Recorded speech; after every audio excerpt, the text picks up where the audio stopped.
तो शब्द ये शस्त्र की तरह है, इसका इस्तेमाल ढंग से करें और अपने जीवन में एक बहुत बढ़िया एक कामयाबी हासिल करें।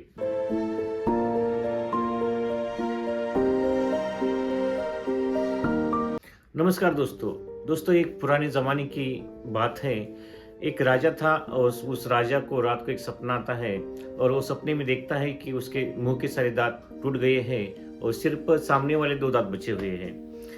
जब राजा सुबह उठता है और दरबार में चला जाता है, तो दरबार में जो भी मंत्री थे, उनको अपने सपने के बारे में बताता है। उनको बताता है कि सपना जो मेरे को आया था रात को, इसका फलादेश क्या हो सकता है? तो सभी मंत्री राजा को सलाह देते हैं कि जो भी इस बारे में जानता है और कोई भी विद्वान आके इसका फलादेश हमें बताया जाए।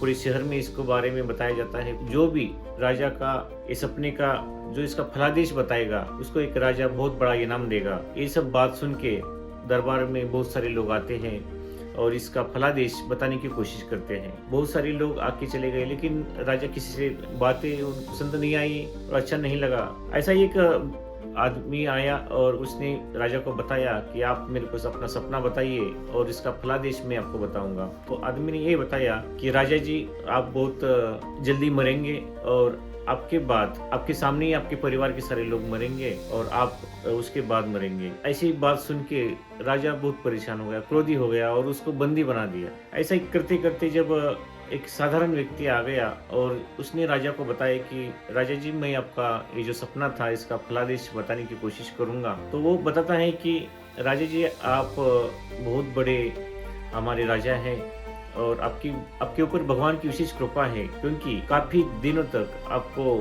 सेवा करने का भगवान ईश्वर ने आपके ऊपर कृपा कर रखी है और बहुत भाग्यशाली है कि आप जैसे एक दानशूर है, एक बहुत बड़े राजा हमारे राज्य में है।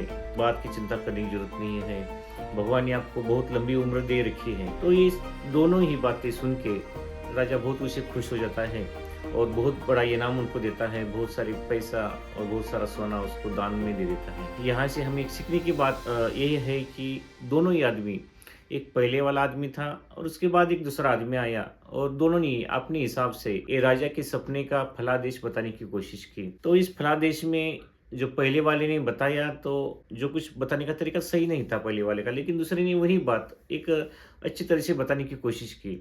तो जो शब्द है, तो ये शब्द बहुत कीमती है, बहुत महत्वपूर्ण है। कहाँ पे क्या बोलना है, कैसे बोलना है, ये हमारे लिए सीखना बहुत ही ज़रूरी बात है।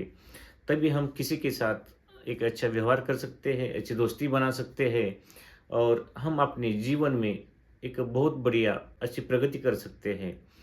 धन्यवाद।